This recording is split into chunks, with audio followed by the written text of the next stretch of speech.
우리 좌우 사람에게 참 잘 오셨습니다. 오늘은 주의 이름을 한번 고백합시다. 주의 이름을. 여러분들은 어려운 일을 당하게 되면 먼저 누구의 이름을 부르십니까? 보통 보면 아이고 엄마 또는 아버지라고 부르기도 합니다. 아마도 예수 믿는 사람들은 하나님 또는 주여라고 이름을 부르기도 합니다. 늘 생활 속에서 주여를 부르는 습관은 매우 좋은 습관입니다. 부활의 주님께서 승천하시기 전에 약속하신 성령을 마침내 허락해 주셨습니다. 성령이 임하게 되었습니다. 그 후에 120명의 사람들이 마가의 다락방에서 기도에 힘쓰게 되었고 성령의 세례를 받았습니다. 그리고 그 후에 모든 사람들이 나가 예수님에 대한 이야기를 전하기 시작했습니다. 그때에 각 나라에서 온 많은 사람들이 자기 나라의 방언으로 듣게 되는 기적이 임했습니다. 그리고는 하나님의 큰 일을 듣게 되었고 서로 놀라지 않을 수가 없었습니다. 하지만 그중 일부의 사람들은 그런 큰 역사를 보고도 저것들 다 미친놈들이야, 술 먹어서 저래, 다 이수쟁이야 라고 조롱합니다. 이런 반응을 보이는 사람들 향해서 베드로 사도가 11 사도와 함께 서서 마침내 설교를 시작합니다. 베드로는 사람들이 자신의 말을 잘 듣기를 원했습니다. 예루살렘에 모여있는 본토 유대인들에게 자신의 말을 잘 들어주기를 원했고, 또 복음으로 인해 흩어졌던 디아스포라 유대인들과 반대로 유대계로 개종한 이방인들에게도 집중적으로 자신의 설교를 잘 들어주기를 청했습니다. 그러면서 말씀하기를 너희는 너희 자녀들은 예언할 것이요 라고 첫마디로 말합니다. 여기 자녀들은 어린아이를 가리킵니다. 예를 들어 어린아이들은 한마디로 좀 연약하고 어찌 보면 무지한 존재들입니다. 왜? 삶의 경험도 별로 없고 지식도 지혜도 아직까지는 미천합니다. 그래서 성경도 말하기를 잠언서 22장 15절에 아이의 마음에는 미련한 것이 얽혔으니 징계하는 채찍이 이를 멀리 쫓아내리라 라고 말하기도 합니다. 이런 어린아이들도 하지만 성령을 받으면 예언을 하는 거룩한 권능을 얻는다는 것입니다. 여기 예언이란 장차 일어날 하나님의 섭리와 사람들의 운명을 미리 예고하는 것입니다. 즉 믿음으로 미리 보고 하나님의 섭리를 말하는 것이 예언인 것입니다. 그러므로 아직 어린아이 어릴지라도 주의 말씀에 순종하는 어린이들은 예언을 하게 됩니다. 어떤 예언일까? 저는 예수님 믿어야 천국 갈 수 있어요 라고 부모에게 말하는 그 말보다 더 위대한 예언이 어디 있겠습니까? 다음으로 젊은이들은 환상을 보게 될 것이라고 말합니다. 여기서 환상이란 거룩한 비전을 가리킵니다.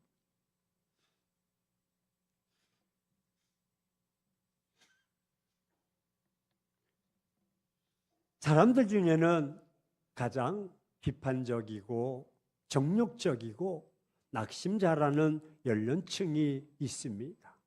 아마도 젊은이들은 보통 회의론자라고 말하기도 합니다. 왜? 의지는 넘치는데 사회가 그들의 비전을 이루어주지 않는다고 젊은이들은 스스로 생각합니다. 그래서 사회의 모순을 비판하고 사회의 해이를 느끼는 젊은이들이 허다합니다. 또 젊은이들은 정력이 넘쳐나는 연령층입니다. 그래서 육신의 만족을 위해서 곧잘 범죄에 빠지기도 합니다. 하지만 이런 젊은이들이 성령을 받으면 거룩한 비전을 지니게 된다는 것입니다. 희망을 지니게 된다는 것입니다. 예를 들어 봅시다. 젊은 다윗이 골리앗을 두려워하지 않고 승리의 확신을 가지고 도전했듯이 주님의 비전과 용기를 지니게 됩니다. 거룩한 삶의 계획을 지니고 자신을 주님의 의의 병기로 드리게 되는 것입니다.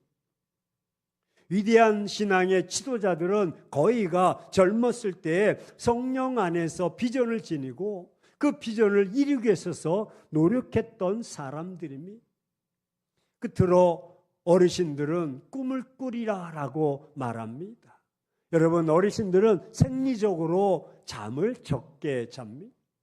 그리고 꿈도 젊었을 때보다는 비교할 수 없이 덜 꾼다고 합니다. 그러나 여기서 말하는 꿈은 소망을 가리킵니다. 어르신들은 소망을 어찌 보면 상실당한 연령층입니다. 그래서 그들은 각오를 먹고 사는 어르신들, 지나간 낡은 사진첩을 뒤적이며 각오의 일로 위안을 삼는 사람들입니다. 장차 그들에게 죽음만이 기다리고 있는 그런 상향의 현실입니다. 하지만 이런 어르신들도 성령을 받으면 큰 소망, 즉 꿈을 지니게 된다는 것입니다. 여러분, 아브라함은 100세가 되었지만 아들 얻는 꿈을 하나님께 받았습니다. 모세도 마찬가지입니다. 미디안 강야에 양치기로 있다가 꿈을 하나님께 받았는데 80세에 그 나이 많은 나이에 애굽의 영도자가 되는 꿈을 하나님께 받은 것입니다. 아무리 나이 드신 어르신들도 성령을 받으면 마치 어린아이처럼 고운 꿈을 간직하는 사람이 됩니다. 즉 천국의 소망, 영생의 소망이 그들을 즐겁게 만드는 것입니다. 이렇게 성령을 받으면 인간의 한계를 초월한 거룩한 삶의 권능을 누리게 되는 성도가 되는 것입니다. 그렇습니다. 이처럼 사도는 요엘 선지자의 예언을 들어 이 귀한 상황을 하나하나 설명하고 있습니다. 예, 마지막 때가 되면 아이들은 예언을 하고 젊은이들은 환상을 보고 어르신들은 꿈을 꿀 것입니다. 그때에 남녀 종들에게 하나님의 영이 부어 주시라고 하신 그 말씀이 바로 지금 성취된 것을 이 사건이 증명하고 있다는 것입니다. 주님께서는 왜 마지막 때에 남녀 종들에게 성령을 부어 주신다고 말씀하셨을까요? 그리고 어린이와 청년들, 어르신들에게 성령을 부어 주신다고 말씀하셨을까? 예언과 환상과 꿈을 꾸게 하시는 이유가 무엇입니까? 아니, 주의 크고 놀라운 날은 무엇을 의미하는 것일까요? 그것은 마지막 날에 남녀 종들에게 하나님의 영이 부어 주시기 위함이고, 그리고 예언과 환상과 꿈을 꾸게 하는 것은 주의 이름을 부르도록 하기 위함인 것입니다. 성령이 너에게 역사하지 않고서 너희가 하나님을 아바 아버지라고 고백할 수가 없습니다. 주의 크고 영화로운 날에 모든 사람들로 하여금 주의 이름을 부르도록 하기 위해서 성령을 주시는 것입니다. 그럼 왜 그날에 주의 이름을 불러야 하는 것일까? 마지막 날 모든 육체에 하나님의 영을 부어주시는 것은 이렇습니다. 우리 한번 고백합시다. 생명을 살리도록 하기 위해서다. 예, 생명을 우리를 구원하기 위해서. 그날에 주의 크고 영원한 날에 모든 사람이 생명을 얻도록, 생명이 살아나도록 하기 위해서 성령을 주시는 것입니다. 성령이 임해야 우리가 하나님을 부르고 고백할 수 있기 때문입니다. 마지막 때가 되면 아무도 스스로 자신의 생명을 지킬 사람이 없습니다. 예언과 환상과 꿈을 꾸는 것은 아이들, 청년들, 어르신들을 성령 하나님께서 만나주시는 방편인 것입니다. 하나님께서 만나주신 것은 어떤 환경에서든지 어떤 나이에서든지 구원을 하시기 위해서인 것입니다. 주의 크고 영화로운 날, 그날은 하나님의 심판으로 모든 사람이 죽는 날입니다. 하나님께서 심판을 하시는 것은 인류의 죄 때문입니다. 이날에 스스로 자신을 살릴 사람은 아무도 없습니다. 왜 그렇습니까? 그때는 스스로 구원받을 사람이 없습니다. 그날에 20절에 해가 어두워지고 달이 변하여 피가 되기 때문입니다. 그러면 이 죽음의 날에 어떻게 하면 구원을 받을 수가 있습니까? 예, 대안이 있습니다. 주의 이름을 부르면 살 줄로 믿습니다. 한번 고백합시다. 주의 이름. 그가 누구에게 가능합니까?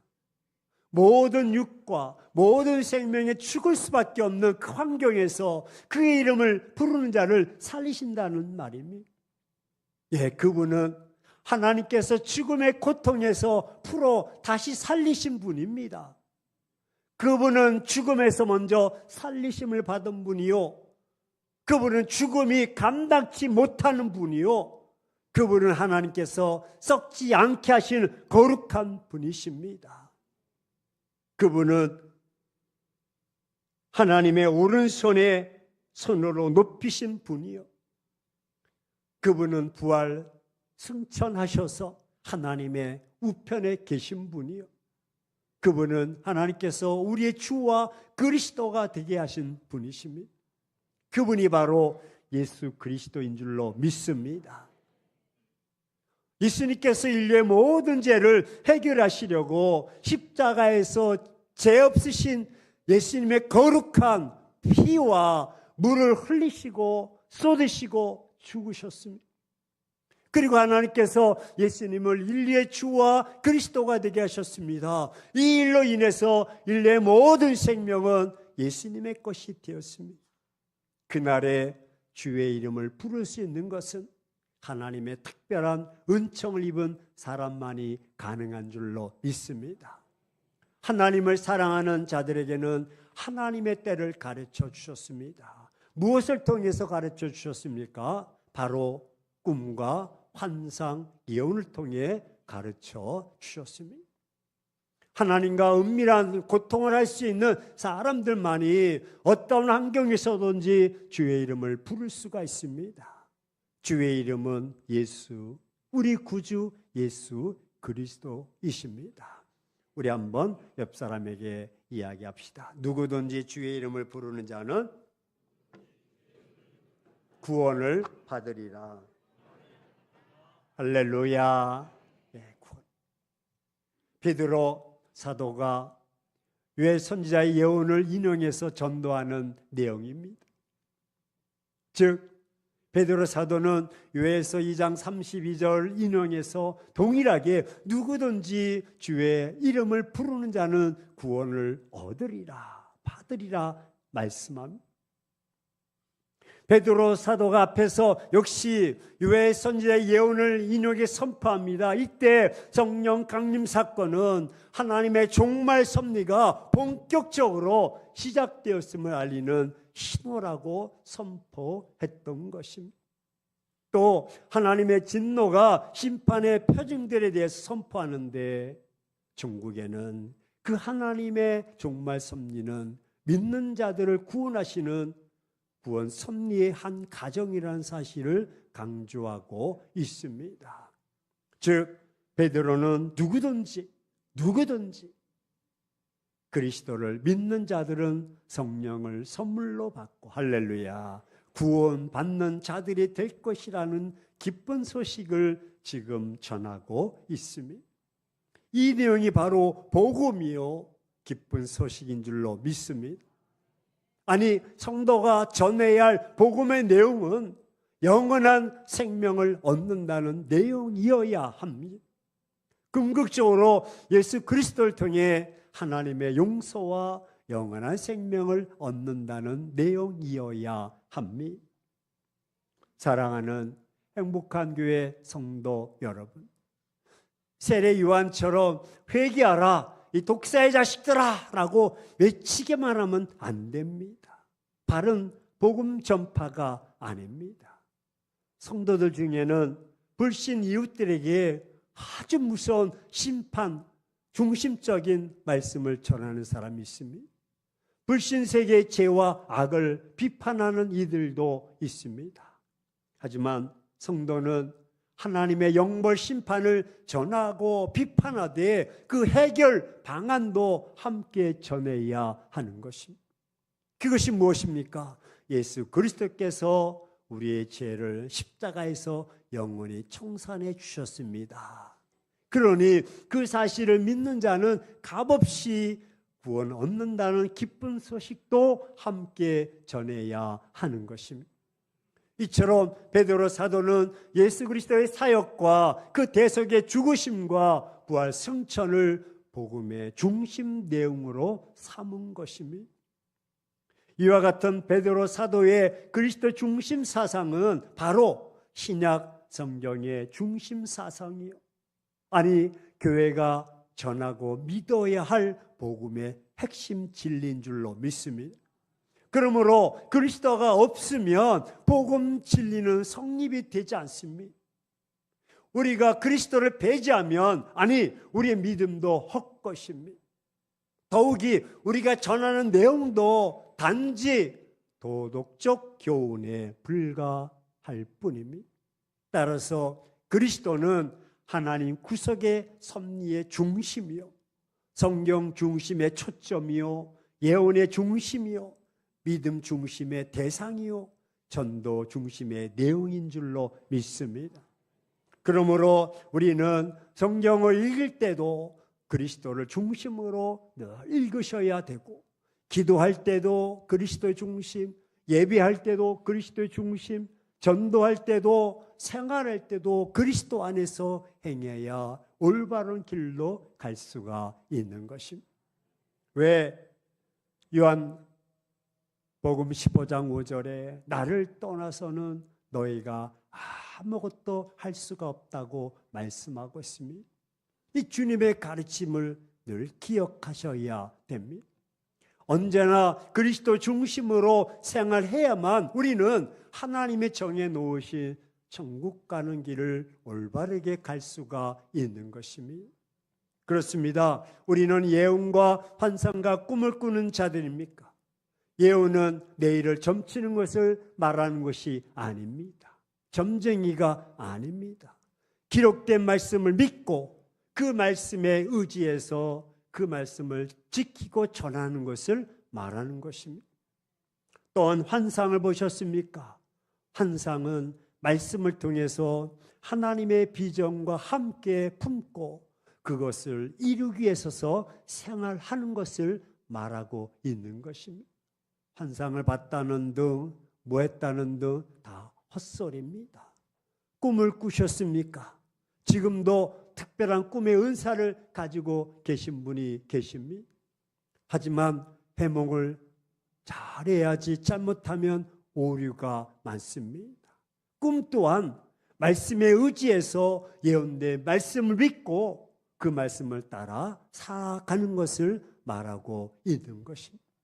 이 모든 것은 성령의 역사를 통해서 하나님의 뜻을 분별해서 그 뜻을 이루어가는 생활을 실천하는 것을 말하는 것입니다. 우리가 진실로 성령님의 인도를 받고 있다면 주님의 이름을 부르는 훈련을 더 많이 하셔야 합니다.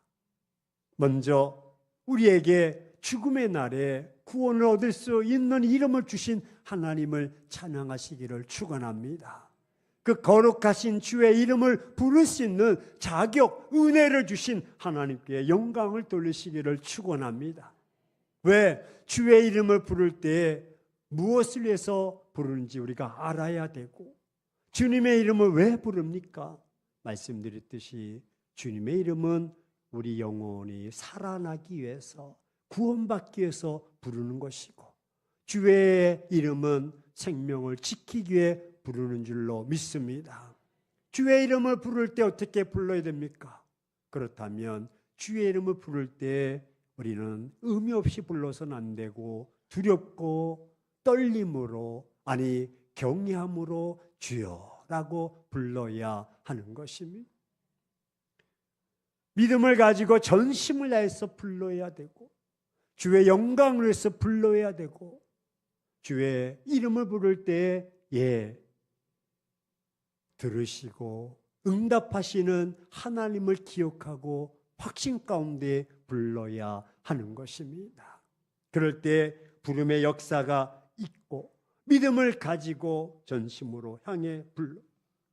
주의 이름을 부를 때 언제 그럼 불러야 될까? 기쁠 때도 부르시고, 슬플 때도 부르시고, 병들었을 때도, 외로울 때도, 두려울 때도 부르십시오. 주의 이름은 나만을 위해서 부르는 것이 아니라 나를 통해서 다른 사람의 구원을 위해서도 불러야 하는 것입니다. 내가 부르는 주님의 이름을 듣고 다른 사람도 따라 부를 수 있는 것입니다. 그러므로 우리는 매 순간 주의 이름을 불러야 하는 것입니다. 사랑하는 행복한 교회 성도 여러분, 항상 주의 이름을 기억하십시오. 여러분이 하루에 25,000마디, 30,000마디 속에 주의 이름이 몇 마디 있는가, 몇 퍼센트 있는가, 어느 정도 차지하느냐에 따라서 상황은 달라집니다. 앉으나 서나 누우나 서나 자나 일어나나 주의 이름 할렐루야, 주여 주여 주여. 수시로 주의 이름을 부르십시오. 주의 이름을 부르는 훈련을 열심히 하셔야 됩니다. 주님의 능력입니다. 왜냐하면 언젠가 찾아올 주의 크고 영원한 날을 위해서입니다. 내가 부르는 소리를 듣고 내 후손도 주님의 이름을 부를 수 있도록 해야 하는 것입니다. 인류의 역사는 그날이 오기까지 계속될 것이고, 그때까지 우리 후손들이 계속 존재해야 하기 때문입니다. 우리에게 부를 수 있는 구원의 이름을 주신 하나님께 영광을 돌리기를 주의 이름으로 축원합니다. 그렇다면 이 시간 결단합시다. 이제부터 주의 이름을 부릅시다. 언제든지 주저 말고 부르십시오. 주님 오실 때까지 부르는 것입니다. 괴로울 때도 부르시고, 고독할 때도 부르시고, 즐거울 때도 부르시고, 감사할 때도 부르시고, 찬양할 때도 부르시고, 기도할 때도 부르시고, 아멘할 때까지 부르시고, 할렐루야. 여러분, 우리가 착각하는 게 있어요. 뭐냐면 주의 이름을 부르고 기도하는 건 목사님의 소유물이야. 이건 아무나 하나 목사님이 해야지. 우리 같은 사람이 뭐 하겠어? 아닙니다. 주의 성도들에게 다 주신 줄로 믿습니다. 성령이 너에게 임했기 때문에 우리가 이미 우리 심령 가운데 성령이 임한 줄로 믿습니다. 성령이 임했다는 사실은 성령이 너희 가운데 역사하지 않고서 너희가 하나님을 아바 아버지라고 부를 수가 없습니다. 찬양할 수도 없고 예배할 수도 없고 기도할 수도 없습니다. 내가 기도하고 찬양한다는 것은 내 영이, 내 심령 가운데 영이 임하기 때문에 그렇습니다. 성령의 역사가 임하게 되면 권능이 나타납니다. 말씀드렸듯이 다윗이 골리앗과 싸울 때도 골리앗 그에게 야 너는 칼과 창과 단창으로 나오지만 나는 나사렛 예수 그리스도 만군의 여호와 이름으로 나아간다. 할렐루야. 만군의 여호와 이름으로, 예수의 이름으로 나갈 때 그 거인 골리앗이 한 방에 쓰러진 줄로 믿습니다. 주의 이름이, 만군의 여호와 이름이 이렇게 권능이 있는 것입니다. 누구에든지 오늘 21절에 누구든지 주의 이름을 부르는 자는 구원을 얻고 생명을 얻고 능력을 얻고 승리하게 되는 것입니다. 흑암의 권세, 가문에 흐르는 저주의 권세, 질병의 권세에 있다면 주여 나사렛 예수 그리스도 이름으로 명하니 물러갈지어다. 가난도 물러갈지어다. 질병도 물러갈지어다. 내가 나에게 주신 그 능력을 내가 행하는 것입니다. 그 능력은 목사의 소유물이 아닙니다. 주의 성도들에게 부어주신 은혜인 줄로 믿습니다. 베드로도 사도행전 3장에 성전에 올라가서 구걸하는 그에게 야 나는 은과 금이 없어 달러와 돈이 없어 하지만 내게 있는 거 나사렛 예수 그리스도 이름으로 명하노니 일어나 걸어갈지어다. 할렐루야. 세상은 황금 만능주의 다 돈에 의해서 움직이고 좌지우지하려고 하지만 믿음의 사람들은 그리스도 이름으로 나가는 것입니다. 따라서 우리가 늘 그리스도 이름을 부르며 찾으며 나가야 되는데 아직까지 하여금 목사님이 소유물이 우리 같은 사람이 뭐 하겠어? 라고 한다면 여전히 우리는 어둠 속에서 갇힘 속에서 칙칙감 속에서 하루를 견디며 살아가는 것입니다. 하지만 그 이름을 부르며 살아갈 때 하나님은 그 이름을 통해서 여러분과 역사하시고 함께 하실 줄로 믿습니다. 하나님은 지금도 주의 이름을 부르는 자들과 함께 하십니다. 그리고 그의 소원을 들어주시고 해결해 주시기를 원하십니다. 이제부터 날마다 시간마다 주의 이름을 부르며 살아갑시다. 그러면 들어주시고 해결해 주시고 동행해 주실 줄로 믿습니다. 그런 자에게 임마누엘의 복이 임하고요. 성령의 충만함과 조명하심이 임할 것입니다. 그 길이 승리하는 길이요. 그 길이 누림의 길인 것입니다. 성령의 역사가 이미 임했습니다. 우리 모두 주의 이름으로 날마다 승리하는 삶을 살아가기를 주의 이름으로 축원합니다. 우리 옆 사람에게 주의 이름이야. 할렐루야. 예, 주의 이름